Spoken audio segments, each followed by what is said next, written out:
आमतौर पर होता यह है कि जब कोई पुलिस अधिकारी किसी जिले में कमान संभालता है किसी जिले की, तो वो पुराने जो आपराधिक किस्म के लोग हैं, आदतन बदमाश है, सातिर बदमाश है, क्रिमिनल्स हैं, उनकी रिकॉर्ड मंगाता है, उनके फाइल चेक करता है और आपराधिक गतिविधियों के बारे में जानकारी जुटाता है और उनका अपने तरीके से वो बताने का प्रयास करता है कि अब मैं जिले में आ गया हूँ, अपराध नहीं चलेगा, किसी तरह के 2 नंबर के काम नहीं चलेंगे, अवैध कारोबार नहीं चलेगा, शराब जुआ सट्टा कबाड़ नहीं चलेगा।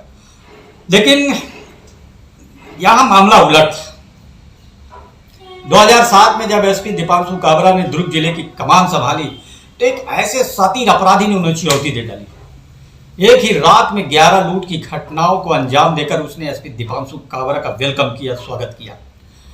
तो स्वाभाविक तौर पर पुलिस के लिए बड़ी चौंकाने वाली बात थी, पुलिस के लिए चुनौती वाली बात थी।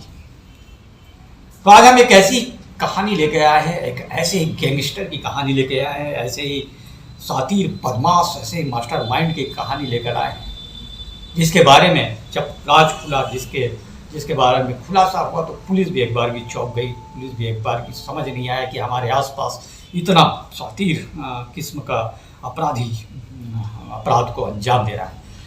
तो आप देख रहे हैं भिलाई टाकीज, मैं संतोष यादव। भिलाई टाकीज के क्राइम एपिसोड में, क्राइम स्टोरी के एपिसोड में मैं आपका स्वागत करता हूँ। और आज की जो कहानी है वो दुर्ग, भिलाई और पाटन से जुड़ी कहानी है।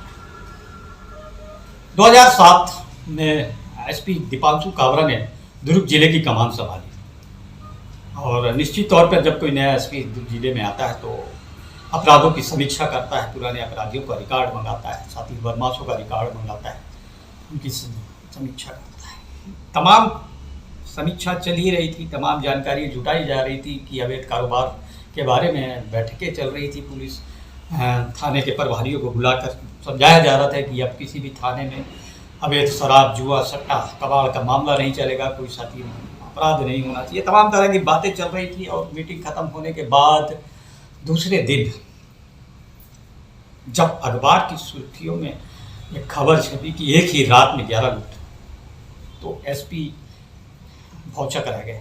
मतलब उनको समझ नहीं आया कि उनके दुर्ग जिले में पदस्थ हो गए कौन सातिर गैंग, कौन सातिर अपराधी चुनौती दे रहा है। तो पता किया गया कि ये गैंग कौन है।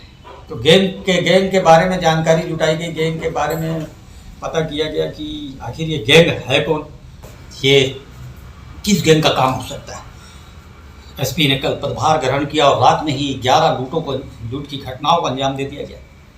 तो पुलिस ने माना कि कोई गैंग है जो उन्हें चुनौती दे रहा है, जो उनका वेलकम कर रहा है, जो उनका स्वागत कर रहा है। और अब ये हो गया कि अब पूरा फोकस इसी गैंग पे किया जाएगा, इसी गैंग को पकड़ा जाएगा, इस गैंग के जो मास्टर माइंड है उसको पकड़ा जाएगा।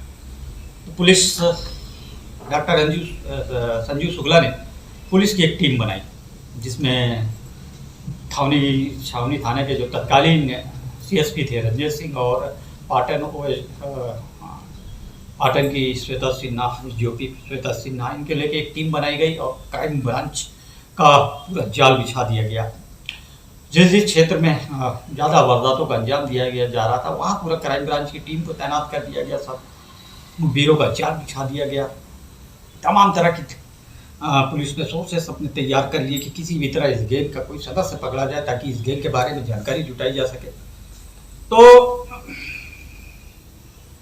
महीने 2 महीने गुजर गए, इस गैंग के बारे में पुलिस के पास कोई जानकारी हाथ नहीं लग रही थी, कोई एक छोटा सा सबूत भी नहीं मिल रहा था। जिन वारदातों के वो शामिल होते थे उन वारदातों की जगह पर पुलिस जाती, उनकी छानबीन करती, परिस्थिति जन साक्ष्य जुटाने का प्रयास करती, लेकिन पुलिस को कोई ऐसा क्लू मिलता दिख नहीं रहा था। पुलिस भी अब परेशान होने लग गई कि कौन ऐसा गिरोह है जो पुलिस के आसपास ही घटनाओं को अंजाम देकर निकल जा रहा है और पुलिस को उसकी भनक तक नहीं लग रही है।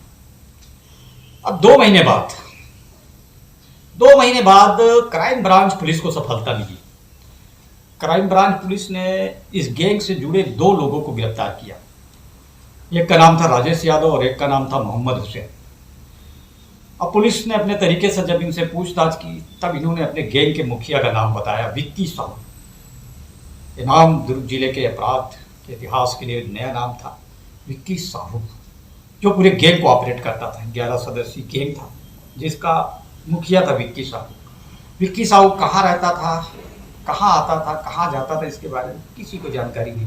वो गैंग के सदस्यों से भी मोबाइल नंबर बदल बदल कर बात करता था और घटना को कहाँ अंजाम देना है, किस जगह पर वारदात करनी है, कब करनी है, ये जानकारी वो मोबाइल से अपने साथियों को देता था। और यहाँ तक कि कुछ साथियों को जो उसने अपना ठिकाना खैरागढ़ बताया। तो पुलिस की एक टीम खैरागढ़ भेजी गई। खैरागढ़ के जितने वार्ड है, पुलिस ने उन वार्डों में विक्की साहू नाम के युवक की तलाश की और आसपास जितने गांव हैं खैरागढ़ जो जिला बन चुका है उसके आसपास के गांव में भी पुलिस ने विक्की साहू नाम के युवक की तलाश की, लेकिन कोई मिला नहीं। खैरागढ़ में एक जरूर मिला विक्की साहू नाम का युवक, लेकिन वो पढ़ाई कर रहा था, 11वीं का छात्र था, 11वीं 12वीं का छात्र था। तो पुलिस को कोई संलिप्तता उसको मिली नहीं, उसको लगा नहीं कि विक्की साहू यही है। तो पुलिस ने दुर्ग जिला पुलिस ने विक्की साहू नाम के जो गैंगस्टर मास्टर माइंड था, जो गिरोह का सरगना था, उसके लिए 5,000 रुपये की इनाम की घोषणा कर दी। अब तलाश चलती रही विक्की साहू की, लगातार तलाश चलती रही। क्राइम ब्रांच अपने स्तर पे जुटी हुई थी और डॉक्टर संजू शुक्ला की टीम अपने स्तर पे जुटी हुई थी, लेकिन मामला बढ़ता गया। 1 साल हो गया, 1.5 साल हो गया, विक्की साहू के बारे में पुलिस को कोई जानकारी नहीं, लेकिन वारदातें चलती रही, लूट की घटनाएं चलती रही, चोरी की घटनाएं चलती रही, मारपीट की घटनाएं चलती रही, लेकिन विक्की साहू के बारे में कोई भी कुल्लू पुलिस को मिलता नहीं दिखा। लेकिन सफलता मिली 1.5 साल बाद। पुलिस के हाथ एक डायरी लगी। पुलिस को उस डायरी में दरअसल पुलिस को एक लूट की घटना हुई थी। नागगांव से एक दंपत्ति दुर्ग आया हुआ था और रात के वक्त वो दुर्ग नांदगांव लौट रहा था। तो इस गैंग ने चाकू दिखाकर लूट की थी उस गैंग से। तो पुलिस ने घटनास्थल की छानबीन की। जब घटनास्थल पर पुलिस ने मौके पर सबूत जुटाए तो पुलिस को एक डायरी हाथ लगी, छोटी पैकेट डायरी पुलिस के हाथ लगी। उस डायरी में एक गांव का जिक्र था। पाटन का जो प्रसिद्ध गांव है जामगांव भालीचरे, इस गांव का जिक्र था। तो डायरी को लेकर पुलिस उस गांव पहुंची और उस गांव में पूछा विक्की साहू, क्योंकि पुलिस को विक्की साहू की ही तलाश थी। विक्की साहू प्राथमिकता में था, विक्की साहू टारगेट में था पुलिस के। तो पुलिस ने विक्की साहू के बारे में जानकारी जुटाई। तो गांव वालों ने विक्की साहू नाम के किसी भी व्यक्ति, किसी भी शख्स को जानने से इनकार कर दिया, लेकिन गांव के कुछ लोगों ने इसके अपराध करने के तरीके पर गौर किया और बताया कि साहब ये विक्की साहू नहीं, ये गांव का सोमलाल यादव हो सकता है, क्योंकि सोमलाल यादव के भी अपराध करने का तरीका यही है। सोमलाल यादव 28 साल का युवक था। तो पुलिस ने सोमलाल यादव के बारे में जानकारी जुटाई। पता चला कि सोमलाल यादव शातिर बदमाश था और हत्या करके वो भागा हुआ था। दरअसल सोमलाल का एक मित्र था खेमलाल की पत्नी की तबीयत खराब हुई तो उसे लेकर सोमलाल मंदिर हसौद में कोई तांत्रिक था, उसके पास पहुंचा। तांत्रिक ने उसकी पत्नी को तो ठीक कर दिया, लेकिन आधा ठीक करने के लिए उसने एक शर्त रखी। शर्त के मुताबिक मंदिर हसौद के ही एक व्यक्ति, सोमनाथ नाम के व्यक्ति की हत्या करनी थी। तो सोमलाल यादव उर्फ विक्की साहू इसके लिए तैयार हो गया और उसने अपने साथियों के साथ मिलकर सोमनाथ की हत्या की और उसकी लाश को पैरावट में जला दिया। और इसके बाद वो भाग निकला। उसके सारे साथी इस घटना में पकड़े गए। तांत्रिक पकड़ा गया, खेमलाल पकड़ा गया और जो 1-2 लोग, एक साथी और जो शामिल थे इस घटना में, वो सारे पकड़े गए। लेकिन सोमलाल यादव वहाँ से भागकर नागपुर चला गया और 1.5 साल नागपुर में रहने के बाद वह वापस दुर्ग जिला लौटा। लेकिन अब वो सब कुछ बदल चुका था, उसका नाम बदल चुका था, उसकी पहचान बदल चुकी थी, उसके अपराध करने का तरीका लेकिन वही था और सोमलाल यादव अब विक्की साहू बन गया था। विक्की साहू ने दुर्ग जिले में आकर अपना गैंग तैयार किया। ये राजेश यादव, मोहम्मद हुसैन जैसे कई युवक उसके गैंग में शामिल हुए और लगातार घटना को अंजाम देते रहे।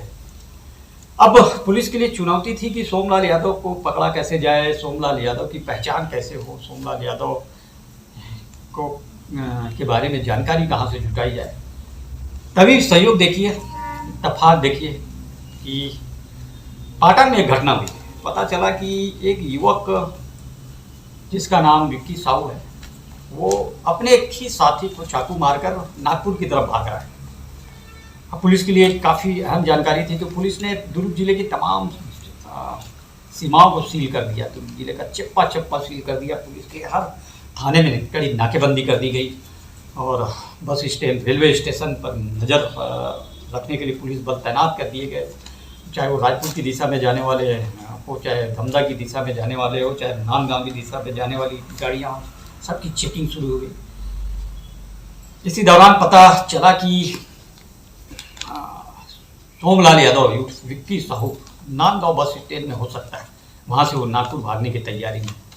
अब चूंकि पुलिस सोमलाल यादव को पहचानती नहीं थी, सोमलाल यादव को जानती नहीं थी, विक्की साहू को, लेकिन पुलिस कस्टडी में जो राजेश यादव और मोहम्मद हुसैन थे, पुलिस उन्हें लेके राजनांदगांव बस स्टैंड पहुंची और वहाँ दोनों को खड़ा कर दिया गया।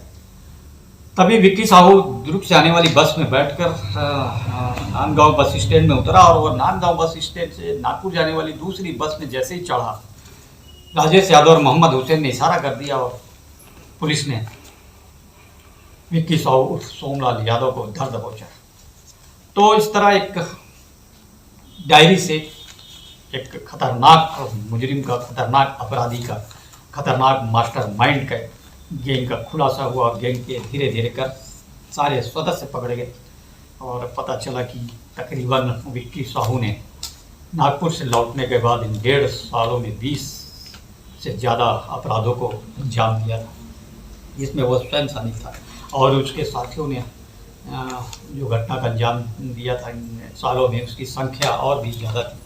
तो पुलिस के लिए जो सिरदर्द बना एक अपराधी, जिसको सुपारी किलर भी कहा जाता था, जिसको मास्टरमाइंड कहा जाता था, जिसके बारे में उसके गैंग के साथी भी नहीं जानते थे, उसको पुलिस ने एक डायरी के आधार पर, एक डायरी से मिले सबूत के आधार पर गिरफ्तार किया।